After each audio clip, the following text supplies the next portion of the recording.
guess that was the countdown. Welcome back. Championship Ringside Live is back again. Shout out to everybody supporting the movement. Shout out to everybody showing love. Of course, got the social media, Facebook Championship Ringside, Instagram Championship_Ringside, Twitter at Champ Ringside, email championshipringside@gmail.com. Blizzy Blaze here. Another one, showing off the 24-inch pythons for this young man. Back for another debate. Oh, shit, I'm going to call Charlie Horse. Go ahead and introduce yourself. I'm G. Follow me on social media. Like and subscribe. If y'all like seeing dead bodies, you dig? Oh, man, bro.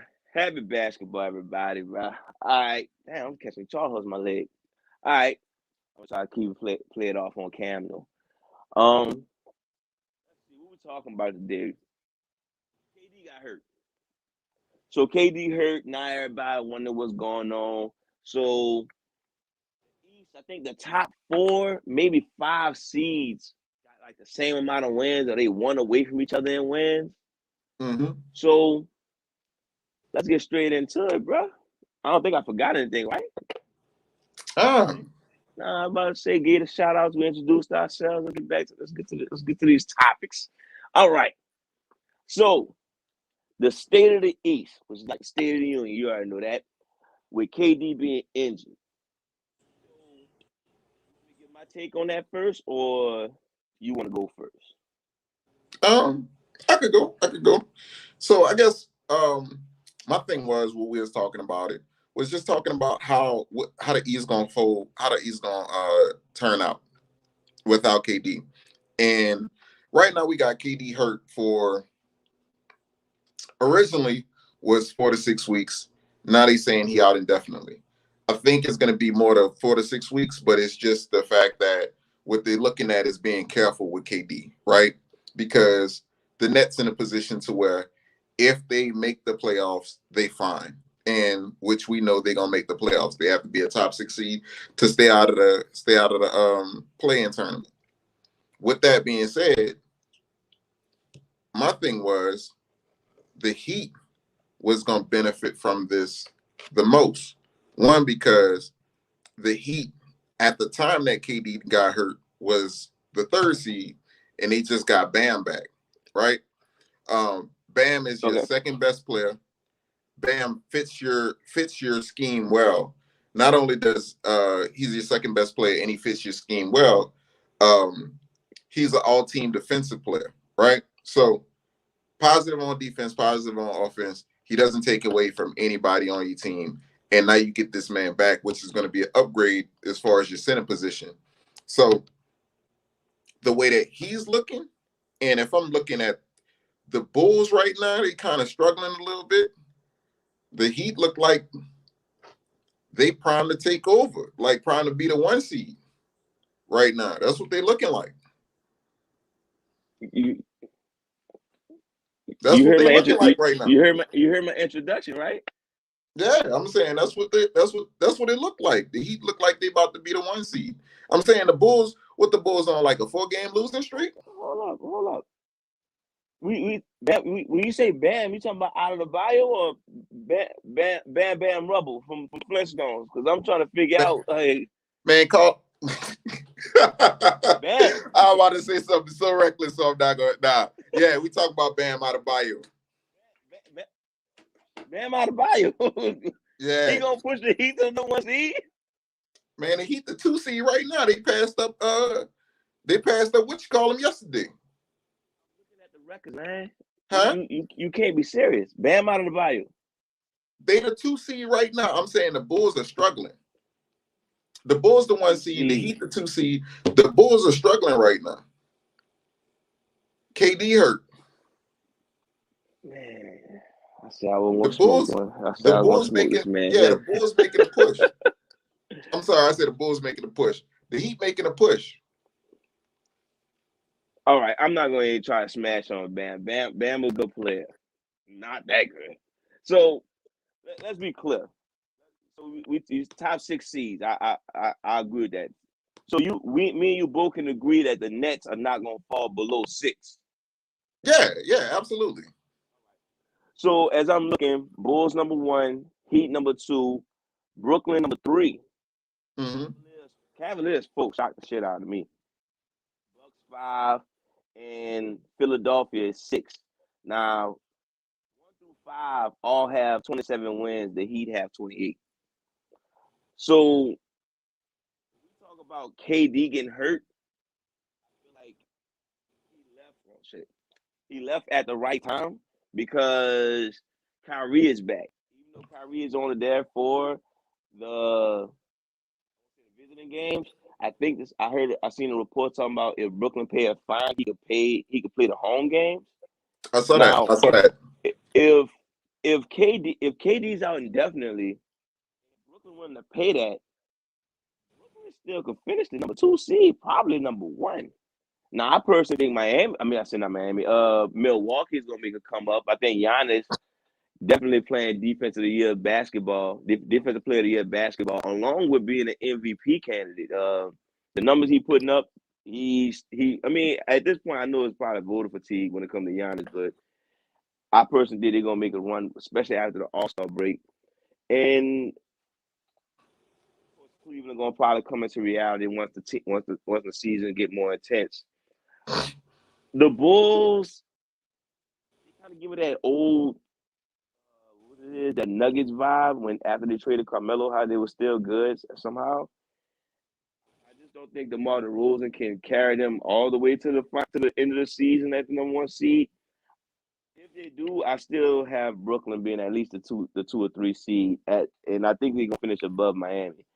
I get Bam Adebayo fits the Miami Heat roster and he could do more things, but I'm not sure how much more he can do to elevate the Heat. He might keep them at a maintained level. I don't think the Heat is all of a sudden this more, I don't know, unstoppable team. I don't see that with Bam Adebayo, especially even with defense. With Brooklyn getting Kyrie back, I think they're still in a good spot.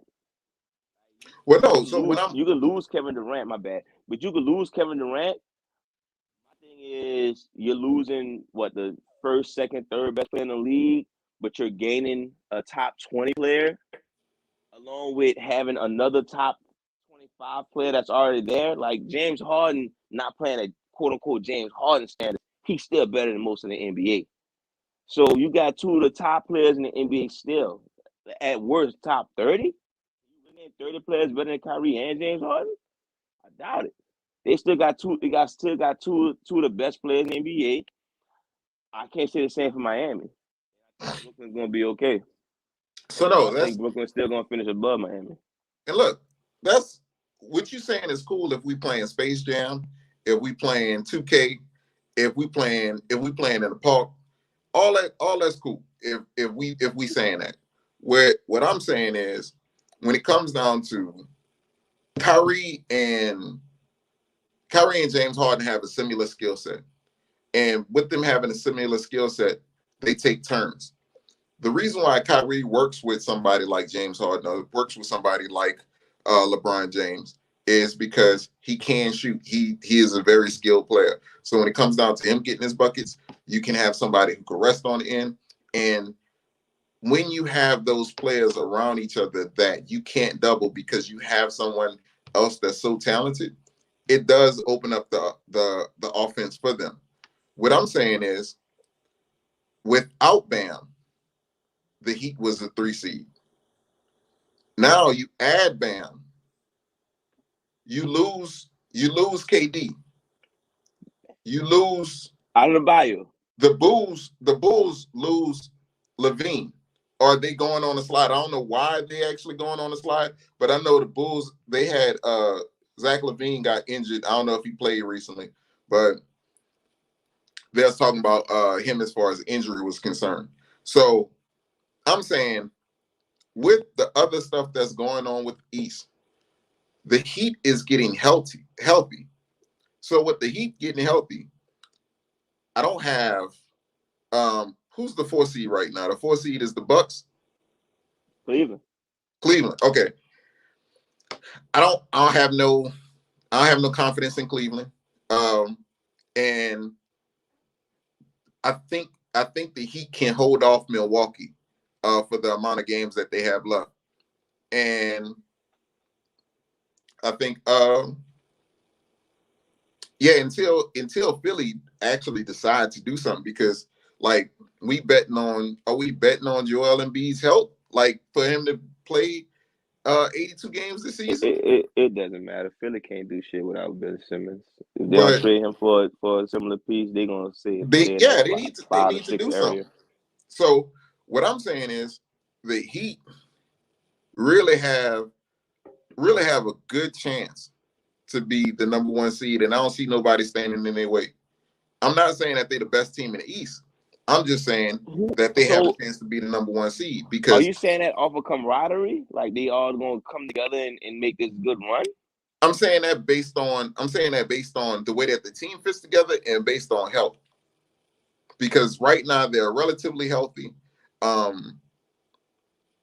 Yeah, You, like you got them winning the championship? You got them get to the final? no, I didn't say they was the best in the East. I said they could have a chance to be the number one seed based on what we see right now. So based on Kevin Durant being hurt, and the Nets taking it easy with Kevin Durant because they don't want to re-aggravate any injury. So I believe that the Nets don't care what seed they get. If they get the 6th seed, they feel like they can get to the championship from the 6th seed. They fine. Mm-hmm. I think when it comes down to the Bulls might be a team that's sliding because they were hot at one point and they went on. I want to say it might be a 4-game slide out. Did they win last night? They played last night, the Bulls. Because last time I looked, it looked like they lost like 3 or 4 in a row. I can check real quick. Right. So if we're looking at what's going on in the East with, I don't care who you is, if you a top 5 player, a top 20 player doesn't replace that.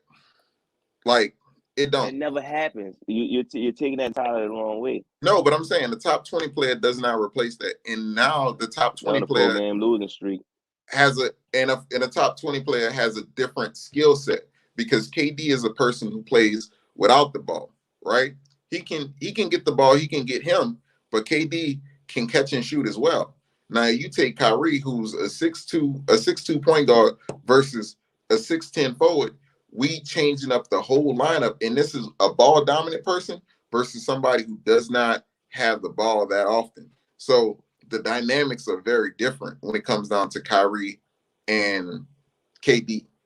Those are different. They Yeah, fit the different. dynamics are different, but is the production really that different? Again, when we talk about KD is one of the best players in the league. So you have the privilege of being lazy when you play next to KD. Like Draymond shooting threes. He pretty much said, whatever, I got clear stuff. So he ain't shooting threes no more. And nobody really knocking him for that because he made a good point. As far as KD, James Harden don't have to play hard when he got KD. But now that KD is gone, James Harden have more of a load on his hands to where he's going to have to be more of a facilitator. He's going to involve more people. Just like Christmas game when it was just, wait, was KD hurt Christmas game or was it after the He Christmas didn't game? play. He didn't play. It was just James Harden. Okay, yeah. So I'm saying if James, like Kyrie, they already agreed. Was it last year? They already agreed. Like, okay, I'm not the point guard. I'm playing off of you. I'm the shooting guard. And James Harden, I'm pretty sure he's excited to have somebody who would drop 30 on his side, alongside he could drop 30. Like, he know for a fact that KD's not Kyrie, so I'm assuming that he's going to pick up the facilitating along with one of the best finishers in the game. I'm looking at that squad like they still a good squad. I know, I get it. Jimmy Butler. So when I look at Miami, I look at Jimmy, and then I'm like, after that, it's question marks. You know who's gonna step up? Because Bam not a solid 2 option.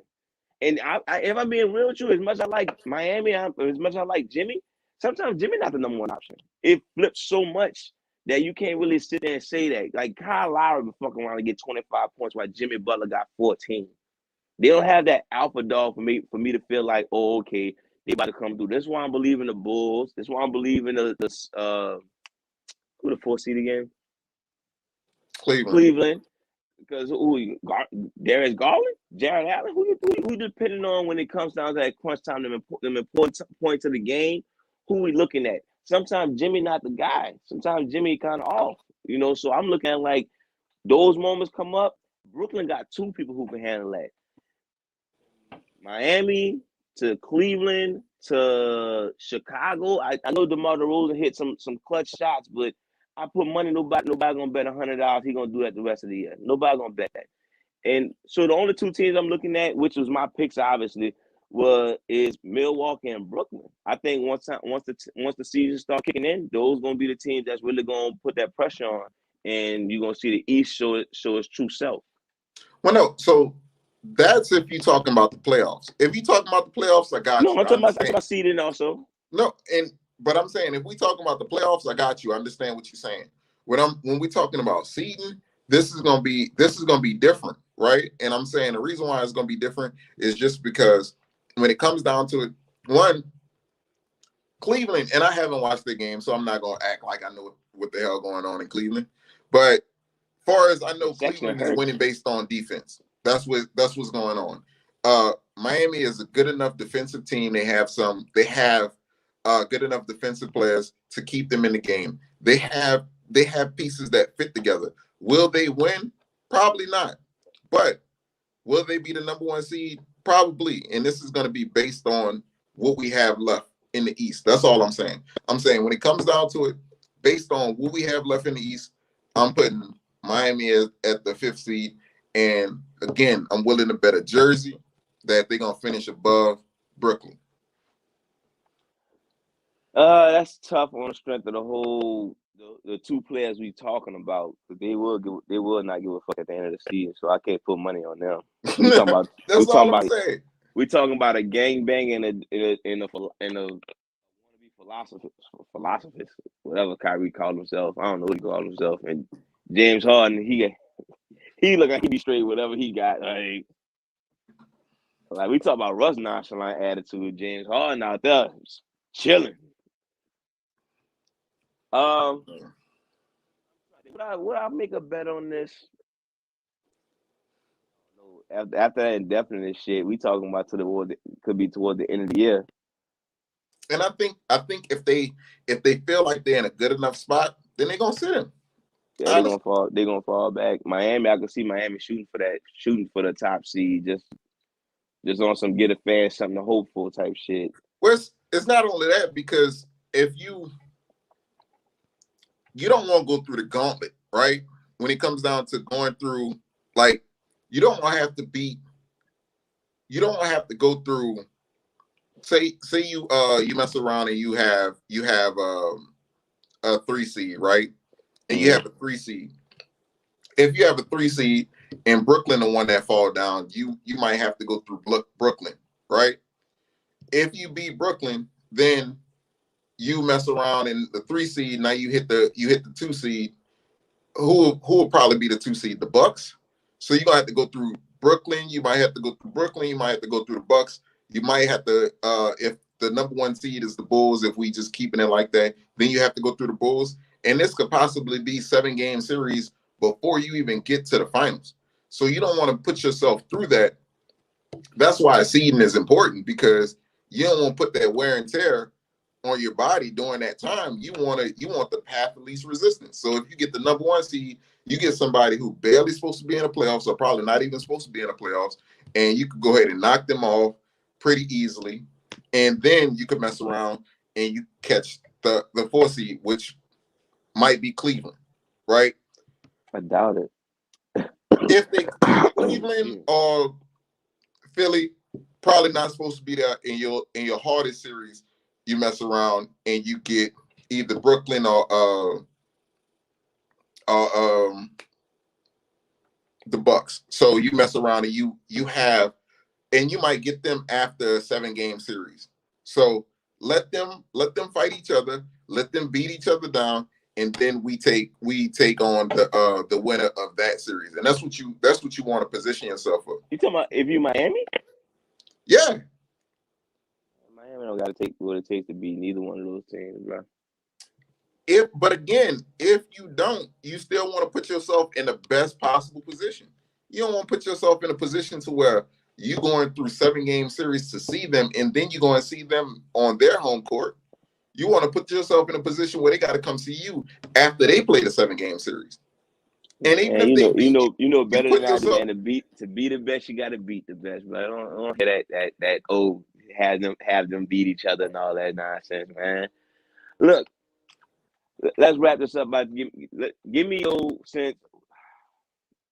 East so tight. I don't know if you looked at the standings, but the East was ridiculously tight. No, it's ridiculous. I'm saying Miami right now is probably the healthiest team in the East. 10th seed, which is Boston, is only 5.5 games away from the 1 seed. I know that sound far apart, but it's actually closer than what most people would think. Yeah. So all right. So give me your top 6. Give me your tops with Kate, and let's say KD injured for the rest of the year. Give me your top 6, the ones that's going that like. If you could give your rankings, your seedings, where you got them at? And no injuries after. No injuries. We only use the ones we know for a fact we got. We got KD injured. I don't want to sit there and say the whole get injured. No stupid shit like that. Oh, Embiid, who probably was injury prone. Miami, Chicago, Milwaukee, Brooklyn, Philly, Cleveland. So you still got Cleveland finish out in the top 6. Listen, until Boston do something, I can't put them up there. Boston fucking up. I can tell you that now. Until Boston do something. Toronto might get that shit before Boston, or even the Knicks. That's crazy. Yeah. So I'm gonna say Milwaukee gonna wind up in with that number 1 seed. I think they're gonna. Okay. I think they're gonna ball out. After that, I'm gonna put Brooklyn. Brooklyn gonna be the 2nd seed. Then Miami. Then Chicago. I just think people gonna catch on to Chicago. I don't think DeMar DeRozan. I think. And I like DeMar DeRozan, but I don't want to shit on him. I just think he caught the league by surprise. And I think by the end of the year, they're going to be like, we still know who you are. You're the Toronto Raptor dude. Yeah, we know who you truly are. Right? You caught us by surprise. We thought you was done. We thought you was on some, because he wasn't all that with the Spurs. So I think he catch you by surprise unless Zach LaVine's going to be the key to them being still good. Yeah. Zach LaVine going to have to pull a Booker, like show up out of nowhere and you become the guy. But I'm gonna still say Chicago gonna be up there. That was 4. Philly probably around the 5. I really don't believe in Cleveland at number 6. I think they're gonna want to be in that playing tournament. It'll be out of Charlotte or Washington, and I like LaMelo Ball better than Bradley Beal, so I go Charlotte for the 6th seed. Bradley Beal should have Washington in a decent spot at some point, but I don't know. I don't know what's up with Washington. They need to. Bradley Beal ain't signed. They need to trade him. He been in trade talks for so long. It's not even funny no more. I can't even say. Actually, you know what? Him and it might not be bad. You say him and Embiid? Yeah, along with Steph, little brother. Let me stop disrespecting the man. Along with Seth Curry. Yeah. But so yeah, look, real quick. If you're looking at this video at any time, put your top 6. Let's see how that plays out. See how close you were to the top 6 by the end of the year. We want to see how that work out. Yeah, y'all, please go in the comments, rank them, let us know what y'all think. Now, this is only assuming KD's out the full year to the playoffs, not the whole year, but playoffs. We trying to, what y'all think the seeding is gonna be? Of course, you don't have to. All you do is see your Greer Blizzard Blaze. That's fine. we know right answers when we see it. You know what I'm saying? Man. Like this is why people pay attention. I drop them facts, drop bombs on them. That's why this on. That's why this recorded, so we could play this back. That's why this is recorded right here. All right. But we gonna see by the end of the year. We gonna definitely check it out. All right. that's it for that East topic, man. Uh, who watching the full video? Of course, you know they got the social media, everything in the link description box. Make sure y'all support. Continue on, G. Let's go. You ready to get some real talk now? Let's go. Let's see what you got. Let's talk some legendary shit. Let's talk legends. Let's talk Westbrook. So I know when people watching this, they probably like, dog, Westbrook just posterized the defensive player of the year. I wasn't surprised. I rolled back over when I seen that, man. I'm like, oh, he dunked on Rudy Gobert. I'm not surprised. That's Westbrook. Come on, man. Mop the floor with him. You know, a baby. He a baby. But all jokes aside, Westbrook has struggles this year. Not struggles that I find to be crazy. I think it's because he's playing for the Lakers. It's more, oh wow, he's struggling even more. But if you look at the numbers he's putting up, same thing. He put up even the turnovers. The turnovers are the same. He's missing shots. It looks bad because he's not averaging as many points. He always did miss this many shots. His field goal percentage is the same. Westbrook production is exactly the same. So anybody who complained about Westbrook, y'all must didn't know what y'all was getting when the Lakers did that trade. As far as him being a target for the media, every time I turn on Skipper Shannon, every time I turn on Stephen A, every time I turn on anybody, Westbrook lost. What is it? I'm sorry. Lakers lost. What is it? Is it Westbrook? Is it Westbrook? And they were like, oh, Westbrook missed too many shots. Westbrook turned the ball over. Westbrook plus minus, yada, yada. Like, that's Westbrook, though. What I think it is, people just don't like his personality. They don't like the smug look. They don't like the arrogance. So they pick apart every little piece of his game. But truly, he's putting up his numbers, but he's still putting up decent numbers. You could arguably say he's the second best player on the Lakers. He been the second best player the entire season. As much turnovers he had,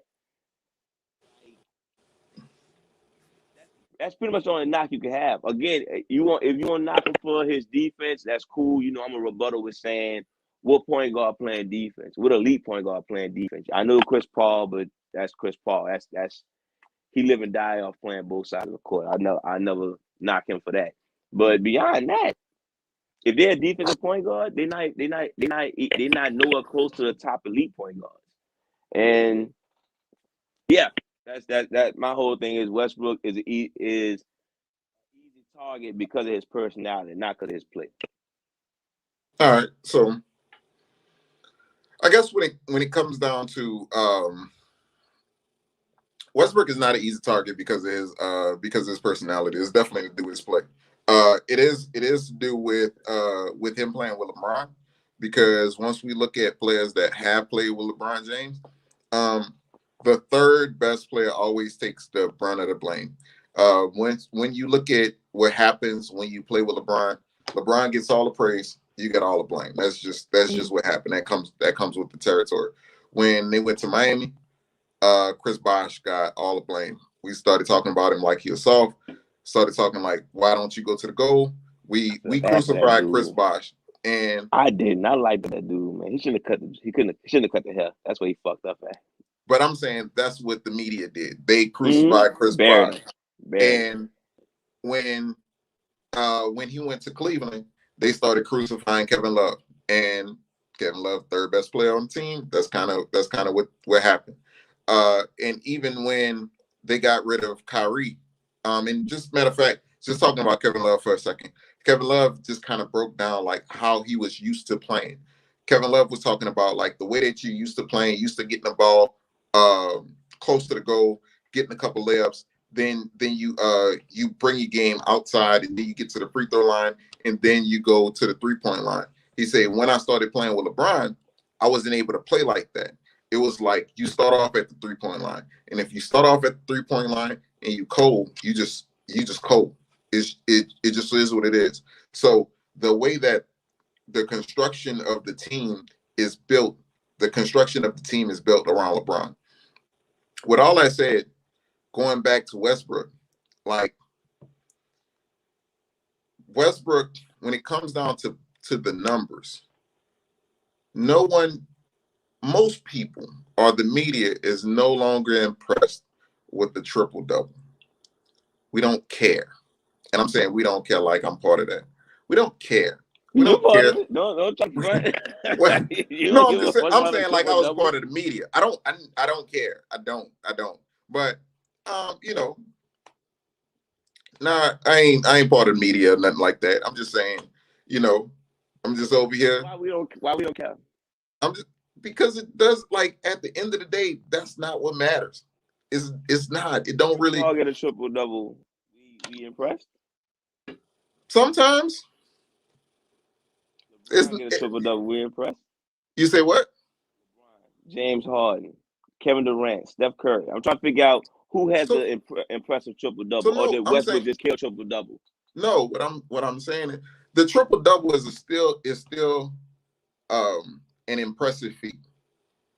All I'm saying is if you are somebody who has averaged the triple double for 4 years, 4 of the 5 years, and the only year that you didn't average a triple double was the year that you got out the first round, and now you're expected to win a championship, then that's what the expectation is. The expectation is a championship. No one cares about your numbers. Like, are you playing championship basketball? Because at the like you can before Russ can hide behind the triple double and hide behind the fact that he didn't have teammates that was good enough to help him win. So it was like, okay, well, Russ is lifting up these trash dudes to get them to the playoffs. So it's like, okay, well, we get impressed by that. But now it's like you got LeBron James, you got sometimes Anthony Davis, but you have a team that has won the championship well, not a year ago, 2 years ago, and last year was one of the teams that were favored to win the championship, or at least the team that was favored to win the West before injuries. And now they added you. So now they added you, somebody who averaged a triple double for 5 years, or for 4 or 5 years. And you are not a net plus on that team. Right now, you are probably a net minus, or if anything, they're breaking even by having you. Like, I'm certain that the Lakers, if they could, they'll trade Russ for all of the pieces that they let go in order to keep Russ. Like, they'll trade him for Kuzma, Caruso, Harrell, They and didn't trade and Caruso KCP. for Russ. I know, but they let Caruso go to fit Russ' contract. I doubt that, dude. You really think they'd rather have those guys instead of Russ? Yes, absolutely. Because He wasn't Russ playing is, defense. huh? He wasn't playing defense. Kuzma was not productive with the Lakers like that. But Kuzma is a Which you no, not feel Kuzma. I'm sorry. I was like Caruso and KCP were good defenders. So Russ KCP is not. was decent defenders, but I think you're overlooking the fact that Anthony Davis took a step back. LeBron got a year older. So if you want to say these pieces help complement them two because of their situations, then yes. But I feel like if Russ would have played with 2019 LeBron, that sounds crazy, but 2019 LeBron and Anthony Davis who stayed through the full year, I think it's a different conversation. Yeah, maybe not. But if we really talking about this, like, bro, like maybe. You know what? I'll give you a little bit on that argument. Now the reason why I'll give you a little bit on that argument, that year LeBron didn't go out to score, right? And the reason why Right. I'm They prefacing my definitely argument. overlooked that part. Yeah, the reason why I'm prefacing my argument the way that I'm prefacing it is because the subject is why Russ is an easy target, right? So that's why I'm talking about why Russ is. Now, is Russ the source of all the Lakers problems? No. Like, LeBron seems to be chasing his scoring title, and LeBron is looking for a shot more than anything. And when it comes down to him shooting threes, I know he is at a career high for shooting threes right now. He's probably at one of the highest points where he's shooting right now for his getting his shot. I don't know what his assists looking like, but when it comes down to LeBron is looking to get his shot more and more right now. And with him looking, he is number 2 in the league in points, huh? And with him looking to get his shot more and more, that puts Russ in an awkward position because now Russ doesn't have the ball. And when Russ doesn't have the ball on offense, he's useless. Which the problem with that is Russ is an energetic player. Russ needs to play, I don't want to say uncontrolled, but the way that Russ got to play, Russ has to channel that energy and put that. See what I'm saying? Look how you ain't know how to introduce this man's style, dog. Well, no, I'm just saying Russ has to play like he's energy. That's who Russ is. But I'm saying if you can't be the dude that's averaging a triple-double, because this is not the way that this team is set up, focus that energy on something else. Like, be like, you know what? I'm going to be, in order for me to help my team win, I'm going to be the best defender on the court. I'm going to lock somebody down. Even though I'm not going to score. I'm not going to score. You don't think you had setting high expectations? Like, no, not too many people could do that. No, I'm saying if I'm talking about the energy level that Russ has. This is what I'm talking about. Because when it comes down to defense is just focus. Defense is focus and effort. So if I'm saying if LeBron has the ball and you don't have it and you're not a threat when you off ball, then don't stand in a corner. Like, just walk up court and it's just like, shit, that big come to me, I could do something with it. When you watch the games, do you just sit there and watch Russ and see what he's doing? No. I watched the game last night. I was just wondering why Utah why when the Lakers played small, Utah didn't go down to Rudy Gobert. They shot threes until Rudy Gobert far from an offensive option. But I'm saying their second best option is Rudy fucking Gay. No, oh my God, this dude with Rudy Gay, bro. What you mean? I'm looking live right now, bro. Man, this dude, Rudy Gay is on the all Wimbush team, the all Bleezy Blaze team. You joking? I'm about to say he might be my starting small forward if I had to do a period top, a period. I can move KD to the 4. Oh God, Rudy to run the 3, Kobe at the 2, Kid at the 1. Oh man, you can't beat that squad. You said who at the 1? Kid? Yeah. Oh, I thought you had Russ at the 1. Nah, Kid's still an all-time. He's the Kid. So, side note from this topic, Kid was Kid. I kind of copied my style off of Kid when I found out I'm not as good as Kobe. So yeah. But they're like, Kobe shooting fadeaways, damn near about to fall on the ground and making that shit. I'm like, that takes some strength. Like, you ever try the Kobe fadeaway? Like Jordan fadeaway, whatever you want to call it. But man, like I ain't went like that. I'm gonna go ahead and pass that. I found out the behind the back pass look as smooth as a 3-point shot here. Like, stupid. No passes. Yeah, Kid's still my favorite point guard over Russ. I actually like Russ because he had that Kobe mentality. The way he be wilding, I can't explain that shit. When he take them wild ass shots off the glass, I'm like, yeah, I can't help him with that one. Yeah, but, I don't know who will be my center. Maybe Shaq. Yeah, Diesel. But yeah, man, I think just Russ. If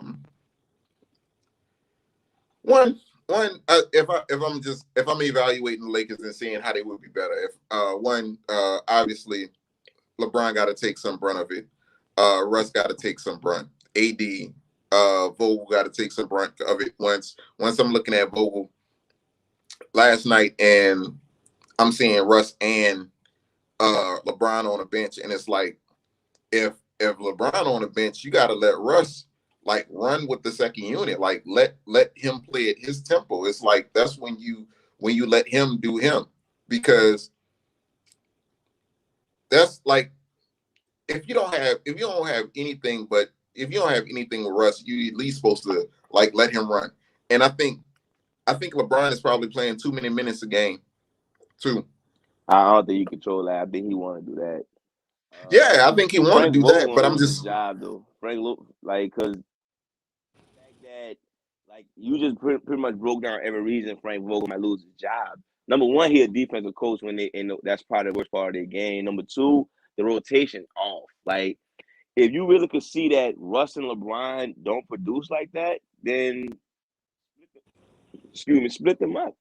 And the fact that you keep them on the court at the same time, just until recently, you kept rushing to the game, to the end of the game, even if he turned the ball over, fucking 4 for 20, you still keep him in the fourth quarter. Like, nah, take him out. Like, what, Russ gonna beat you up or something? Like, y'all on the contract. Y'all gonna, yeah. you gonna be straight. You gonna be straight, Vogel.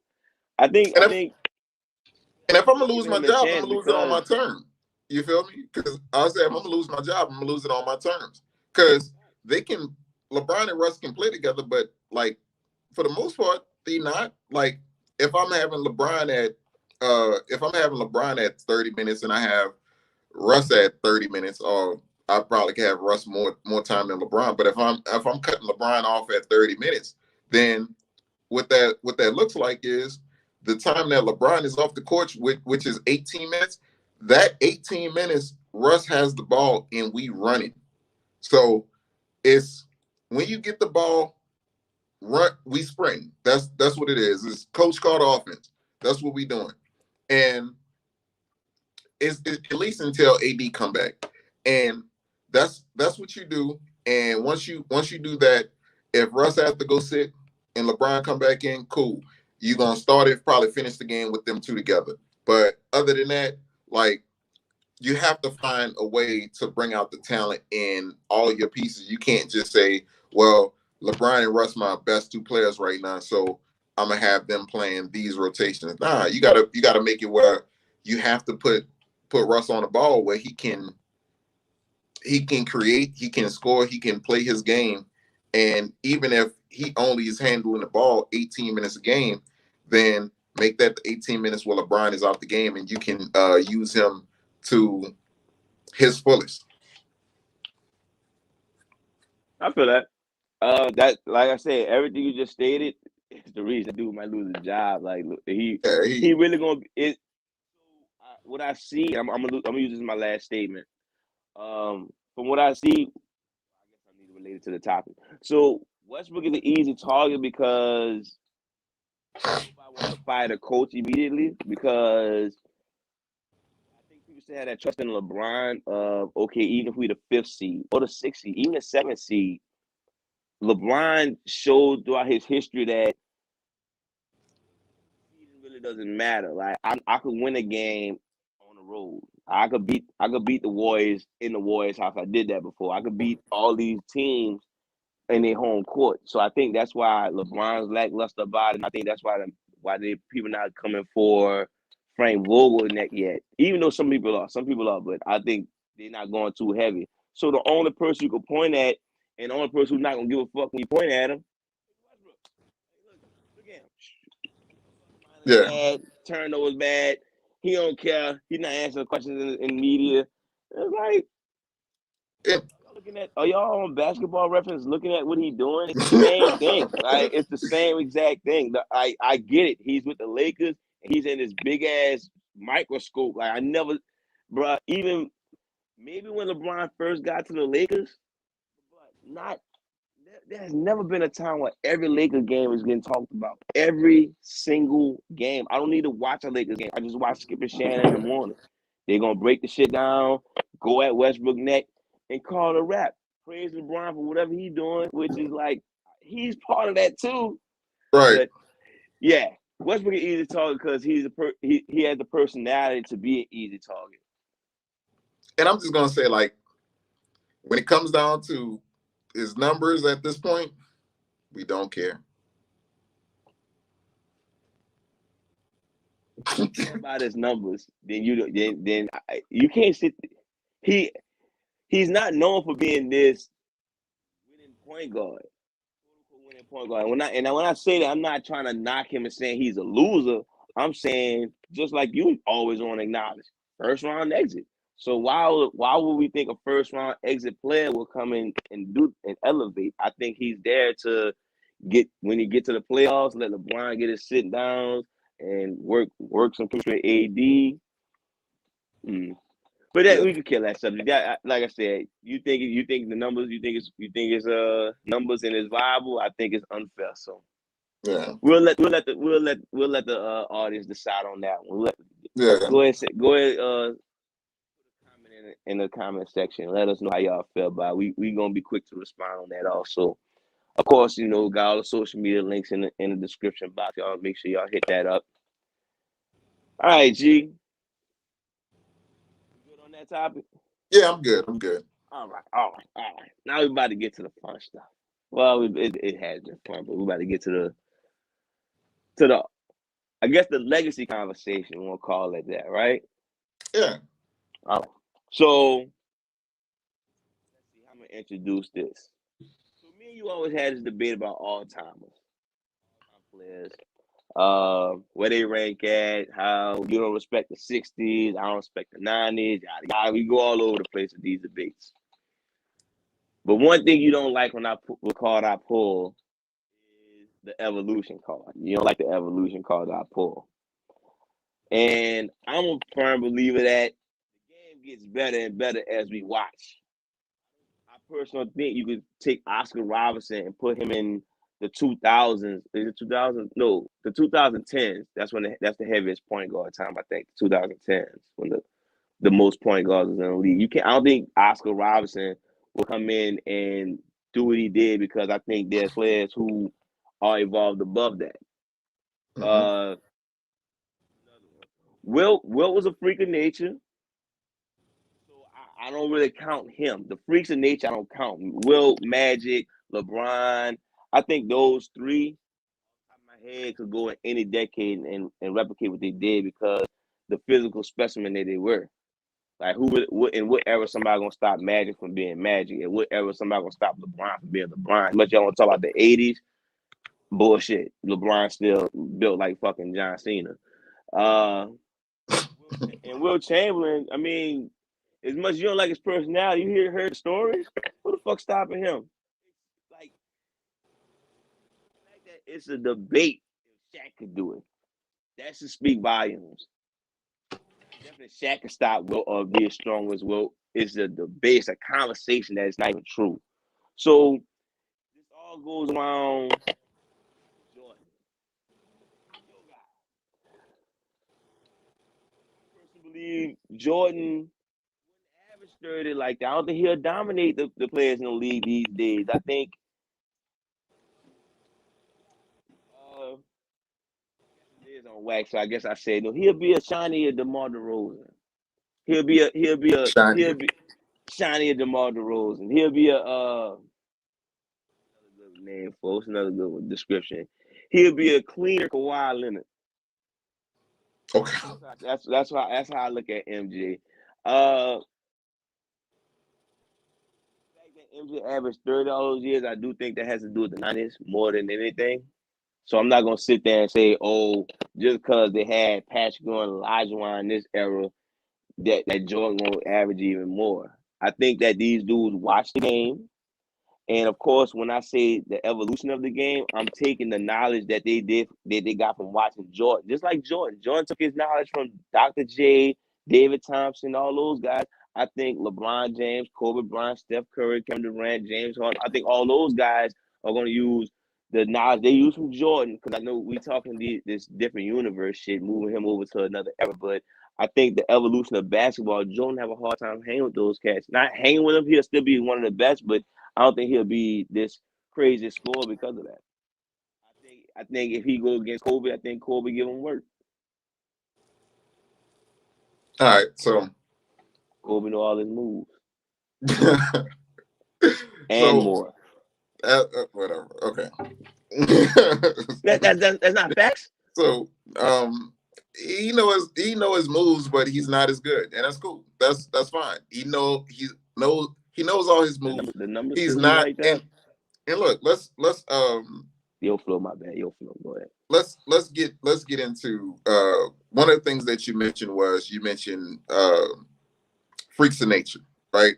Mm-hmm. And you mentioned Magic, mentioned Wilt, you mentioned LeBron. Mm-hmm. Jordan is in there with those guys. Another person that's in there with those guys is actually Bill Russell. And reason why I'm gonna say Bill Russell was We've seen another Bill Russell though, but you didn't though. So what I'm saying is, as far as play style, yeah, Bill Russell was not a great player on offense. We're not gonna act like he was. Bill Russell was a freak of nature who played basketball. I guess who was good at basketball. That's kind of what he was. He was like one of those people who was like, if you ever saw like a video of somebody who jumped way too damn high for basketball, but they don't really play basketball.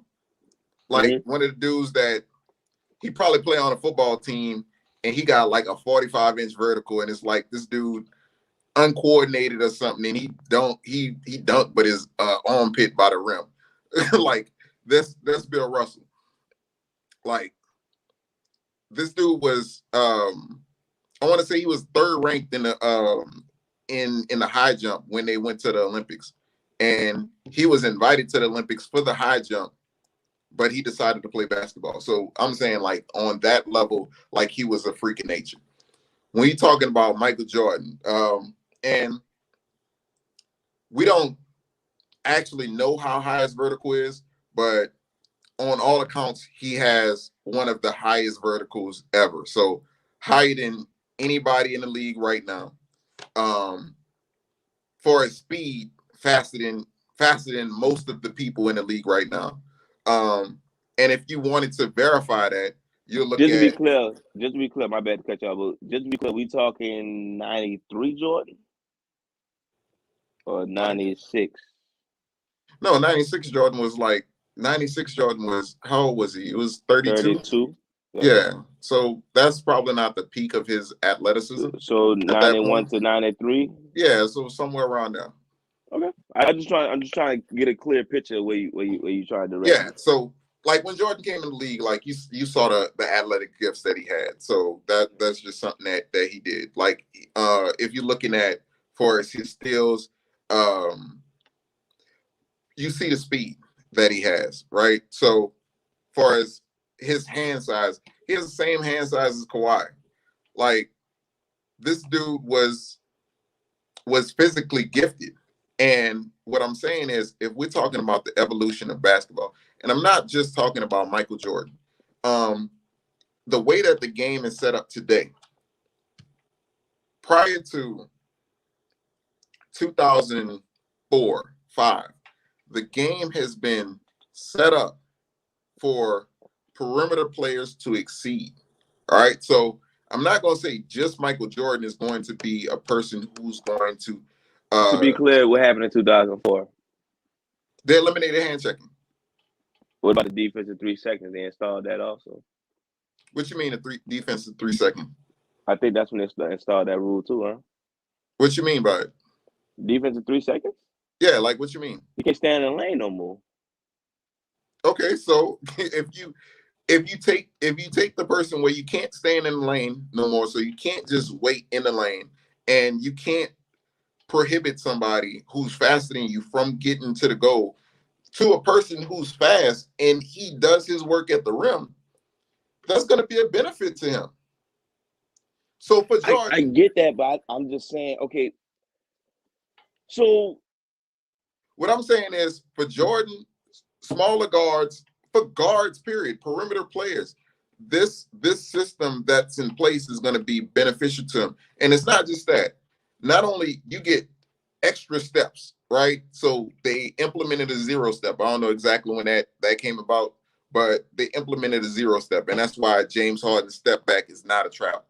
All right. Giannis takes 2 steps from half court, and it's whatever, however many steps he takes from half court, and it's not a travel.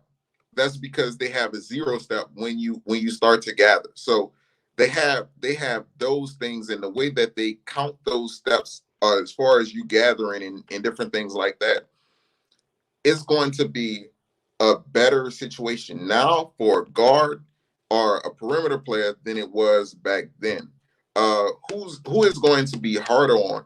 It's going to be harder on centers and people who post up by the goal. It's going to be harder on them. So, like, if we say Kareem, right, or Patrick Ewing, I won't say young Shaq, but if you have certain players that traditionally were great, if you put them in this era, it won't be as great for them. And it could be, and we could talk about players that weren't really Hall of Famers that would excel in this era.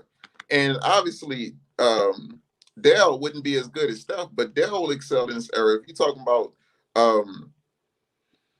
they have Drazen Petrovic, he would excel in this era. Like, they would have certain players that would excel in this era, that because their skill set is what their skill set is, they would be better in this era. If we're talking about Larry Bird would be better in this era. So oh my God, when it comes down why to you it, okay, bro? You completely saying fuck the evolution of basketball, bro. no, what I'm saying is certain players are going to be better in this era because the game is tailored to them. Be clear when you say that, though. When you say better, you saying they'll have better careers. They wouldn't be a star. Like, as much as people try to glorify Reggie Miller and say, "Oh, in this era he did yada yada," he'd still be Reggie Miller. He wouldn't be. Would you really have Reggie Miller above Klay Thompson? Yeah, you have Reggie Miller above Klay Thompson. Yeah, absolutely. One, Reggie Miller led a team. That's one. That's one. That first and second option shit. That's one. That is one. That first and second option shit, boy. That'll be one. But if we're looking at Reggie Miller, right? Like, in the league right now. Yeah. He's better than, so he's what, top 20?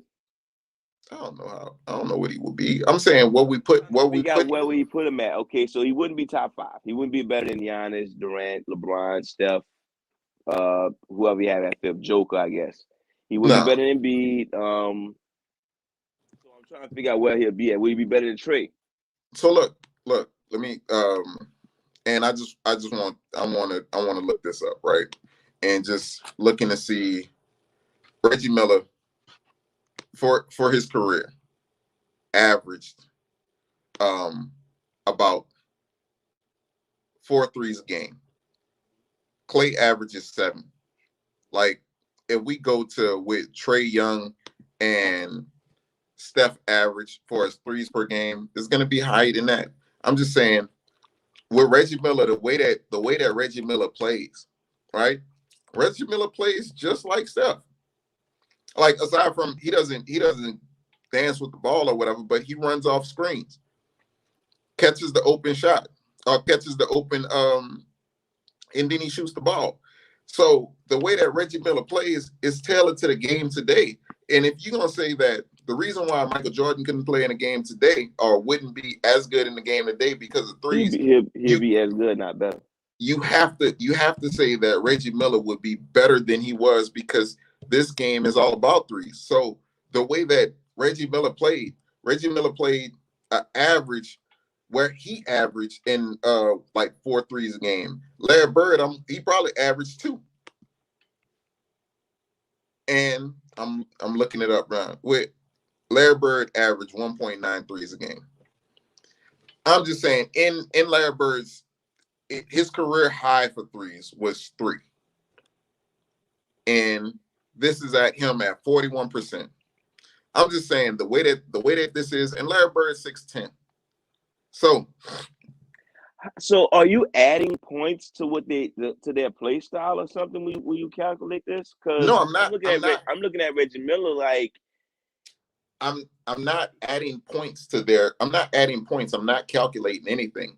All I'm saying is that when you have a player who's a perimeter player and you put him in a game that's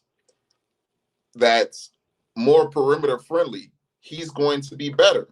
If we talk about a player who would have excelled in the 80s, if we talk about Andre Drummond, right? Andre Drummond would have excelled in the 80s. All right. And I'm just saying that because At I'm what? not at being a center. I'm saying if you were saying the 80s or the 90s, Man. let's say the 90s. I won't put him in the Why 90s would he be? because Why would he be a factor in the 80s? Andre Drummond, Moses, Hakeem.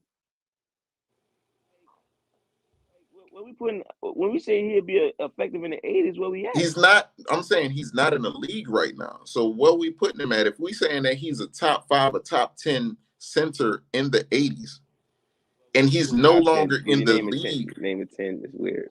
cool. If we saying top 10, then he's better in the 80s because right now, is he in the league or he backing up Joel Embiid? I think he's on the Sixers team. So you're saying his even his career wouldn't be better in the 80s. I'm saying he's a starting level center in the 80s.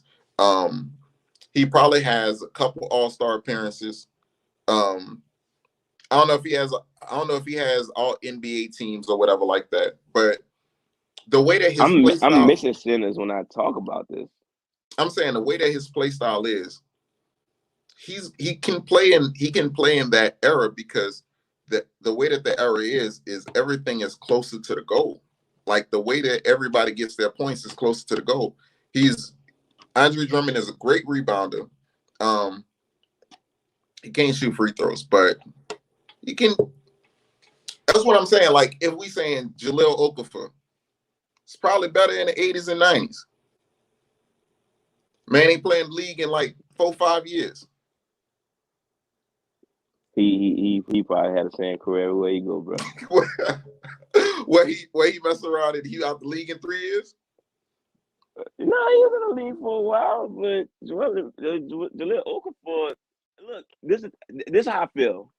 When it comes to people, when they're saying back to the basket players and they ain't gonna make it, yada yada, I think that's nonsense. I think if you're good enough, you can make it work. Joel Embiid, if he stops shooting threes, nobody gonna be mad at him. He's still gonna be one of the best players in the league.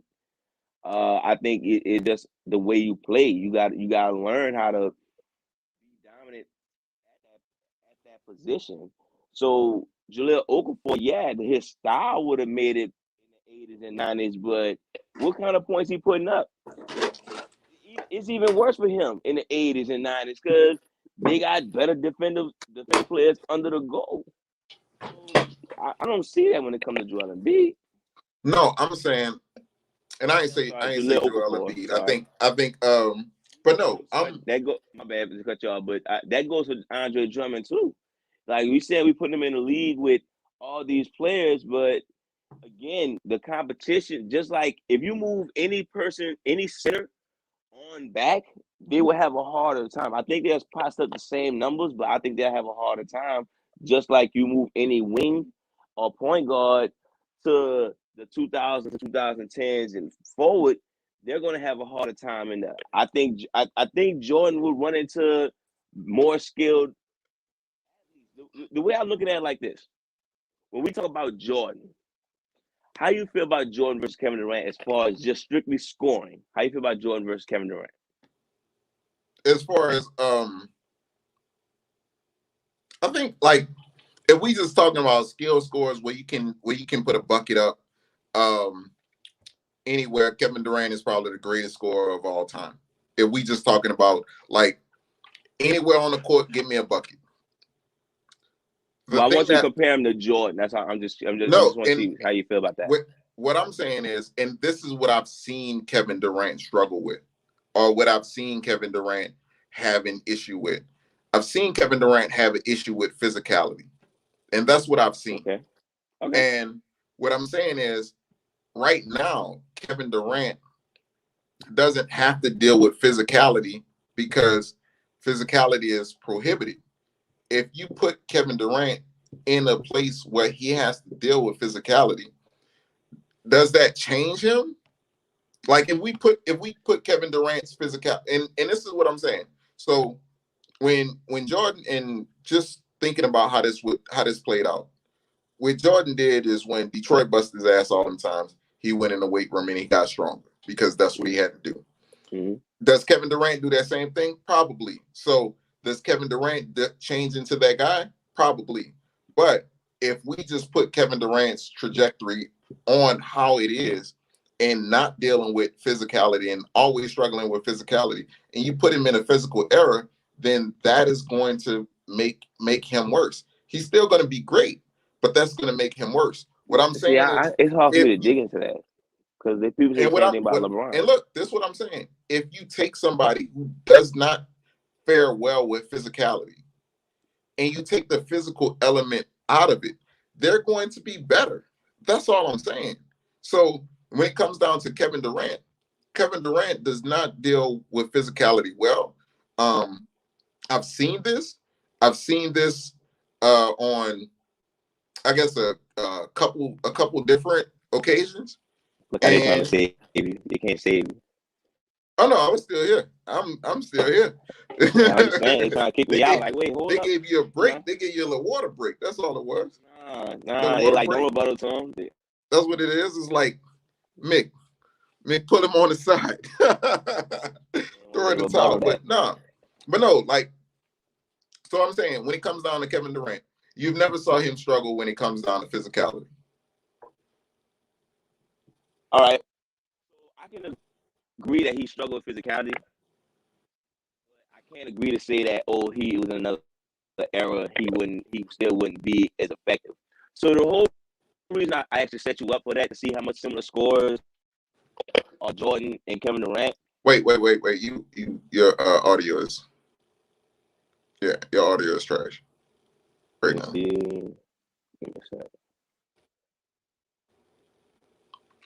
But why he doing that?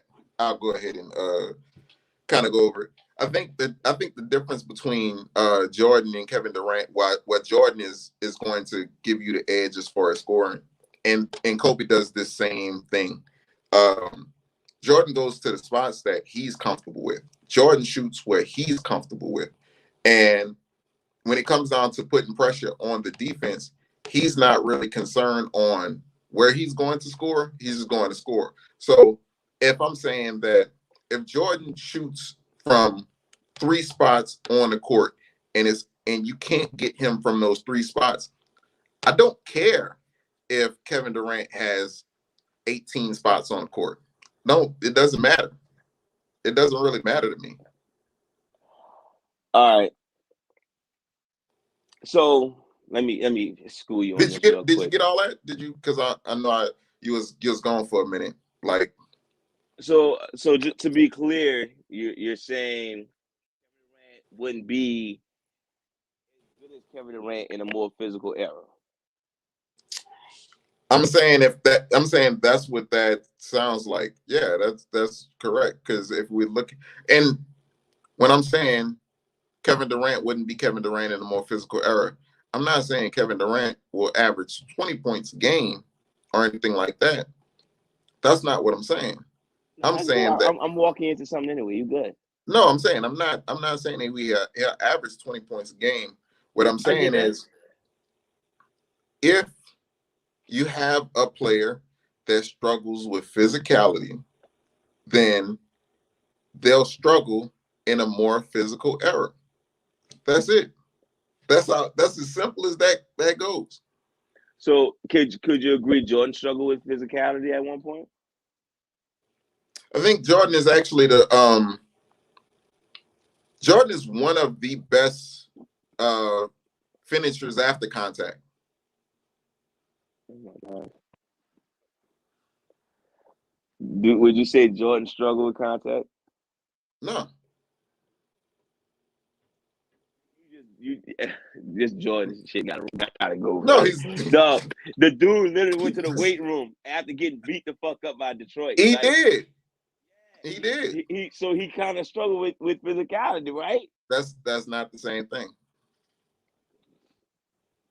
Help this guy. All right, look. Yeah, it's not the same thing. We're not even talking about that. I'm talking about now. Yeah, go ahead. KD one of the most prolific scorers now, Absolutely. and he's not averaging 30. Why is he not averaging 30 to you? Just curious. KD has never been like the aggressive scorer. KD is really like, if you look at KD numbers, KD is probably gonna be somebody gonna have your favorite stat, true shooting percentage. KD is gonna take really efficient shots, but it's not gonna be a whole bunch of them. That's just what it is. He All right. wet, but he's not aggressive.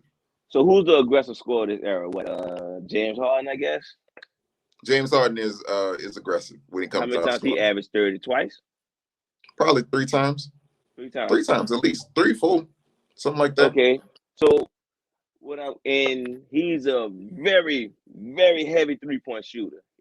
Okay. I don't even remember him taking mid-range shots. Right. So I'm trying to figure out, what does a guy who shoots mainly mid-range and dunks, he probably don't get fouled as much.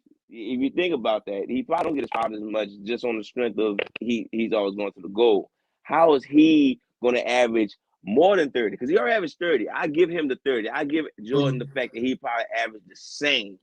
Going beyond that is where I draw the line. So I'm trying to figure out, what is Jordan doing in this era to what KD can't do or Steph can't do on a regular basis, like James Harden. Like that's probably the only person who you actually give credit to who could probably average 30 on a regular basis. But I'm just trying to figure out what Jordan doing.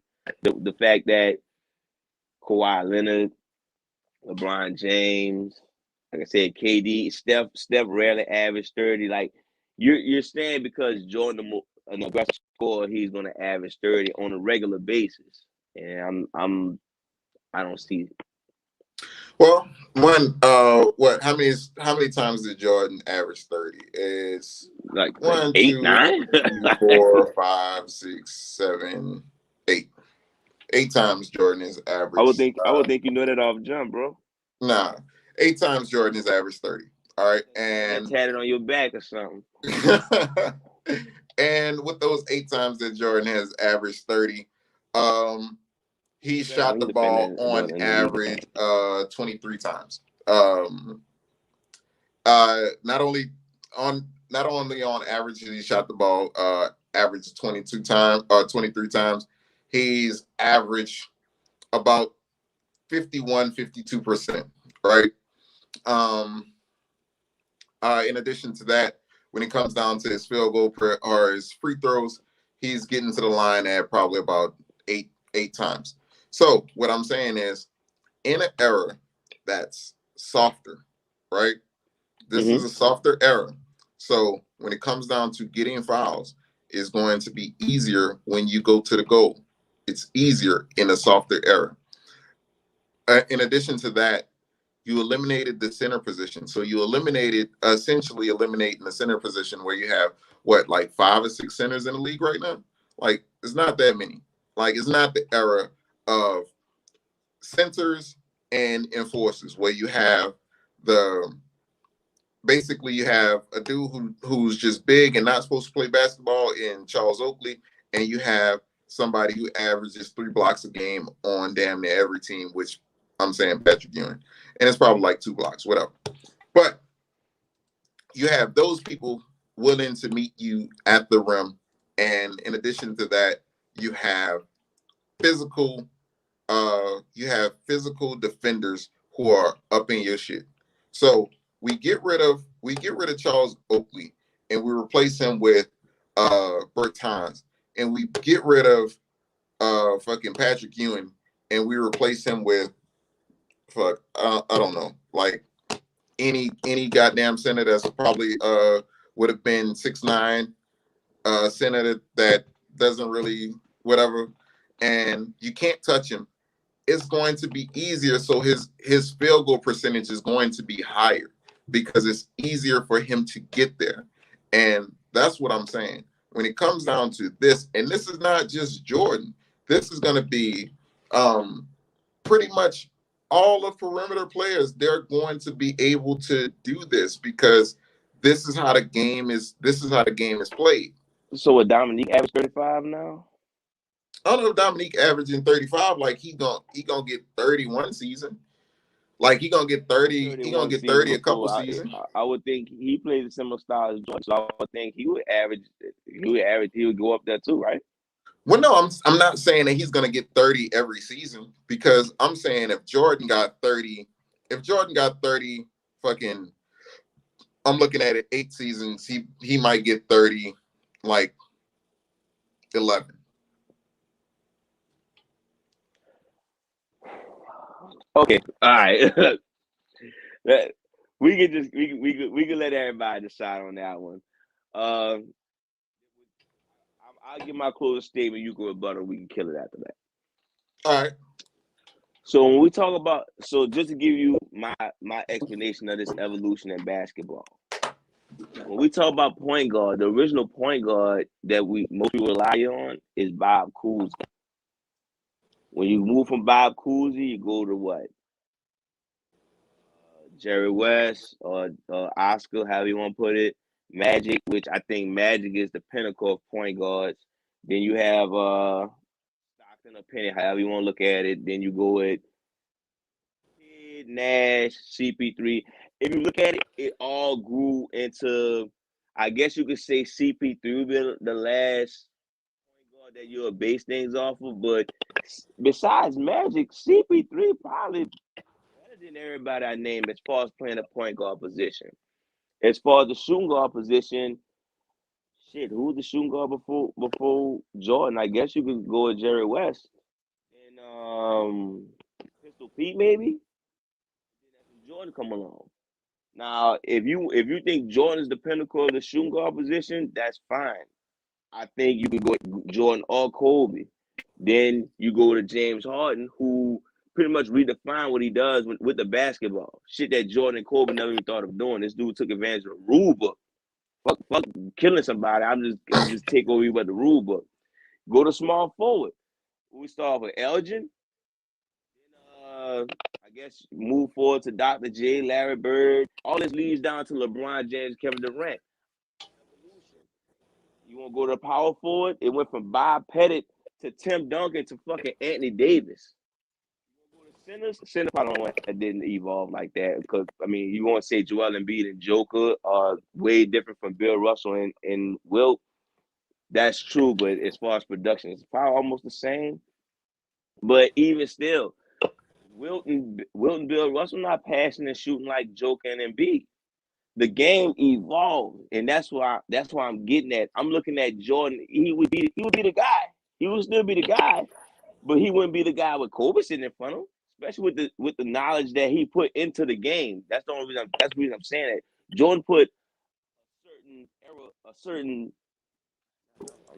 he put a certain knowledge into the game. People took notes when they watched Jordan. Jordan from the 2000s to what 2000s, we watched pretty much take Jordan's skill, knowledge, everything he did, and turned it and put in not people copy the game, but they sprinkle some of that game on top of their game. Jordan mentality, Air Jordan, shoot the last second buzzer beater. Like people start talking about that shit when Jordan came about. Even though Jerry West hit a fucking 70-foot in the 70s, like that was probably one of the original buzzer beaters I ever seen in my life. But people go straight to Jordan with Craig Elo. Like I said, I think the game eventually stepped up. I think Jordan run into young bulls that would give him a hard time. So that's my evolution of basketball. I think not going to older styles is actually a tip of the hat to the game upgrade. If you think these old heads come down and do the same thing, it's like, well, shit, the game didn't get better. Well, no. So, there's a couple people in basketball history that is going to redefine an era. They're just going to be, it's going to be a physical anomaly. Like you have Wilt Chamberlain, and Wilt Chamberlain played in the 60s. We can put Wilt Chamberlain in the game today, and Wilt Chamberlain is going to probably be the best center in the league. Now, we can say that the game has evolved because the things that Joel Embiid and Joker are doing, Wilt Chamberlain didn't have that skill set, which is true. This is a skill set of a perimeter-centric league. When it comes down to this, the league focusing more on the perimeter game, that's going to be a skill set that goes on that goes from there. And yes, there's going to be due a lot to Michael Jordan and the popularity that he brought to the league at that time. So, and I'll ask you this: who do you think in the league right now is better than Kobe? As far as all time twos. No, just better. A better game than Kobe. Twos. Game than Kobe as far as the shooting guard. Yeah, shooting guard. Better game. I haven't seen it yet, but I think we still on the James Harden era. Well, no, because the thing is, when it comes down to evolution, or this is would you try to put as far as evolution, like, I guess if we say in evolution is different. Like, if we put Kobe and Jordan next to each other, Kobe and Jordan same height, Jordan is going to be faster, jump higher, bigger hands, probably a longer wingspan. Like, Jordan is more physically gifted than Kobe Bryant, and that's no shot to Kobe. It's not something that you can do about that. But I'm saying, in his game was similar. So when we put it together, even though it's close, it's just not as good. And if you're saying that there's nobody that's better than Kobe now, then how can you say that someone or one of these shooting guards has evolved beyond Michael Jordan? Now, when we look at, because I'm talking about one of the GOATs. I'm not. Now look. Let me go ahead. Okay. So we have Magic. We had Magic at the point guard position, and Magic redefined that point guard position. Like, who do you have now that's better than Magic? You asking me for real? Yeah. So when you say better, that's the part that's questionable. Are you saying better as in like all time, or no, just better? Better game. I'm picking players. Yeah, picking players. Currently, right now, I would say Steph is a better point guard. Well, okay, so that's the thing. We talking about better player, or just talking about who plays the point guard position better? We talking about, because we're talking. I'm going position by position, just like you went position by position. So if we're going position by position, I say nobody better than Magic, but prime Chris Paul is definitely say probably better than Magic. But then we talking about Chris Paul, who's like, if we're looking at him, which Chris Paul is one of the least athletically gifted players. Yeah, like, again, this goes back to the Jordan thing. He took the knowledge and turned that into his own game. No, listen, I understand what you're saying. I'm saying that the way that you're trying to put it, basketball is not evolution based on physical gifts, because that's what evolution is. That's physical gifts. Where what happens is basketball is using analytics, and it's just math. Math is analytics. If you have 35 times 3 is more than 50 times 2. So if you have 35% from 3, that's going to be better than 50% from 2, because 35 times 3 is what? 105? Yeah, 105. Yeah. And 50 from 2 is going to be 100. So that's all analytics is using. So when they look and say 35% is better than 35% from 3 is better than 50% from 2, that's it. And that's why they're shooting way more threes, because of math. And I'm saying, when it comes down to math, your math doesn't add up when we're talking about, if we're saying that a perimeter player who averaged 30 in an era that was not perimeter centric is going to do worse in an era that is perimeter centric. An era that is perimeter centric. I said they'll be the same.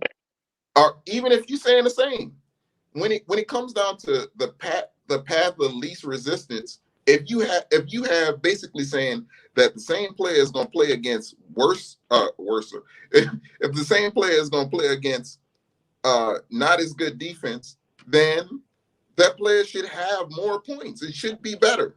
Well, I don't know if you missed when I said that Magic is the pinnacle of point guards. Magic is the pinnacle of point guards. I thought I acknowledged that Kobe and Jordan are the pinnacle of shooting guards. I'm not saying that these normal players are going to just like originate their game, bring their game down. I'm saying Jordan face to face with Kobe wouldn't be the 10 scoring title Jordan. I just don't believe that. Magic coming down to this era, I told you he's one of the people I consider to be one of those guys who could probably do it in every era, just on the strength of his physical specimen.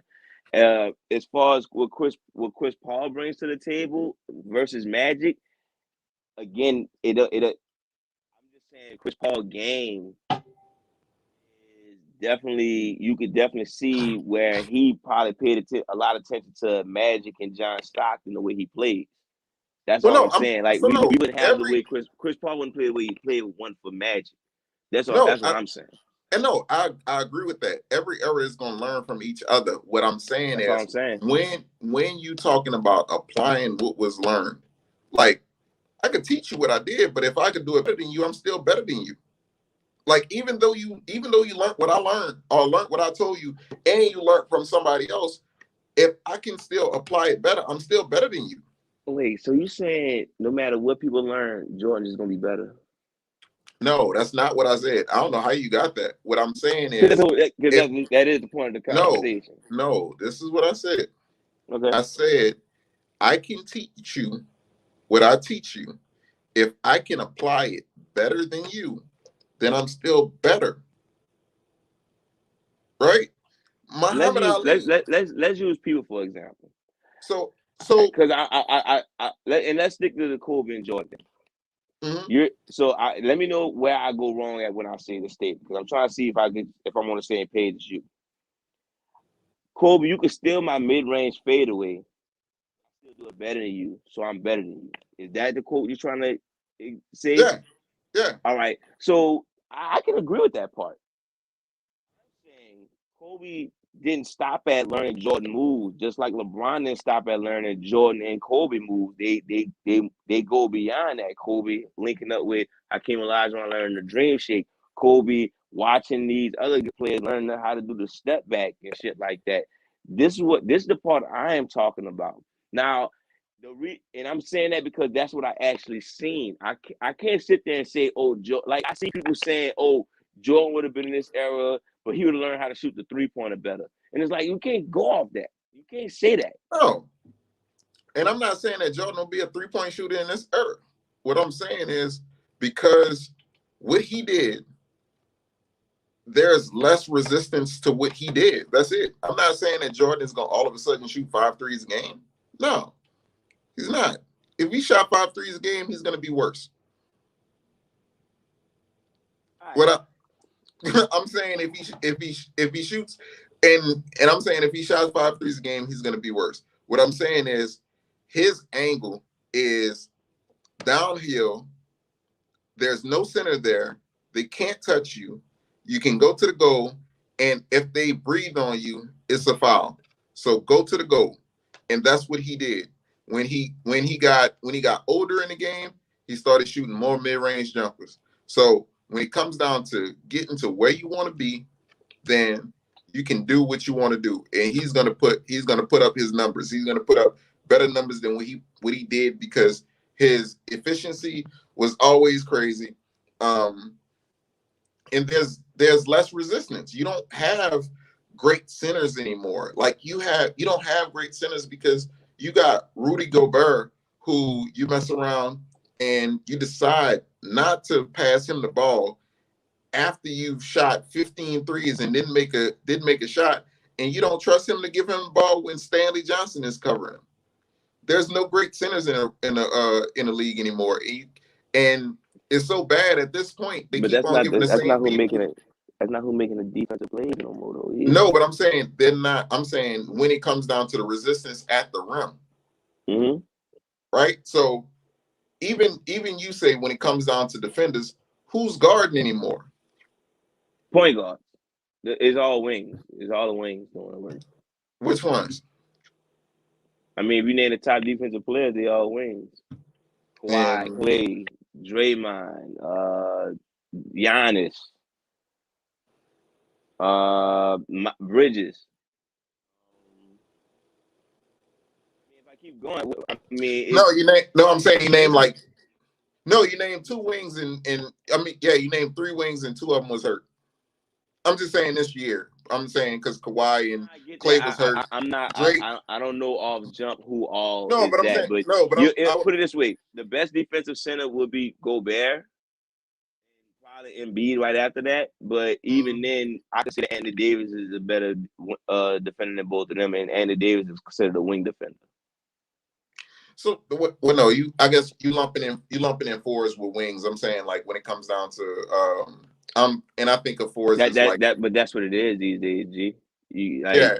you can't say Anthony Davis is a big man and he literally playing the wing. Like well, no. At one point, the wing was shooting guard and small forward. Now it's point guard, center, wings. It's all one thing. So look, when it comes down to guarding Jordan, Giannis not guarding him. This will be the last one. We let this run. Yeah, I'm just saying. Giannis not guarding him. Draymond may. I'm about to say Draymond may, but Giannis not guarding him. Like who's guarding him? I'm saying in those guard him because Giannis didn't go guard KD. So I'm saying Giannis wouldn't guard him. That was bad coaching. No, I'm saying Giannis didn't guard KD. Like I bet that happened this year. It better. This year, I'm pretty sure. I was screaming at TV. Bruno's almost lost his fucking job. But go ahead, my bad. That's a cool. No, so just when it come down to evolution of basketball, when I look at from a physical standpoint. When it comes down to style of play, there's going to be players in different eras that's going to fit more with the style based on a certain era. If you have a perimeter player or a 3-point shooter, they're going to fit better in this style. If you have a post-centric player, they're going to probably fit better in an old style because that's how they played. When it comes down to MJ and other twos or threes or wings and things like that, they're going to fit better in this style of play because the game is made for this style of play because of how exciting it is. So moving MJ into this style, he'll do much better. But that is not something that is exclusive to MJ. Well, I ain't going to rebut on this one no more because I feel like if we rebuttal, we're going to keep going another 20, 30 minutes. So I'll let the fans decide on that. I'll let the viewers decide what's going on, how they feel about this whole thing. Man, look, comment. In fact, this one probably the one people probably like I'm tripping or I don't get no love because I'm not giving Jordan his just due. But I think I laid down facts enough for people to understand. I'm about to say, look, comment in the post who you agree with. You think MJ will be better in this era, or you think MJ will be same? Right. He'll be the GOAT. He'll be the GOAT or he'll be the GOAT. That's like whatever. Nah, it'll be hard to see he'll be the GOAT. Will he really get 10 scoring titles? I don't think so. Anyway, yeah, y'all let us know. All the links gonna be in the description box. Whether y'all hit us up on Facebook, Championship Ringside, Instagram, Championship Ringside, Twitter @Champ Ringside, email championshipringside@gmail.com. I'm Blizzy Blaze. You can highlight G on Bro. How you say that shit again? Protein shake. You got a one in the middle of that shit. They throw me off. Yeah. But yeah, y'all can let us know what's going on with it. Of course, yeah. I would love to hear everybody else's explanation about the evolution of basketball. I would love to revisit this conversation to get more people. So y'all definitely let us know. But besides that, that's it, Ron G. Yeah, that's it. Well, shit. Shout out to everybody. Listen, shout out about showing love. Be smart. Stop hating. Stop bitching. BLM. God bless. Next time.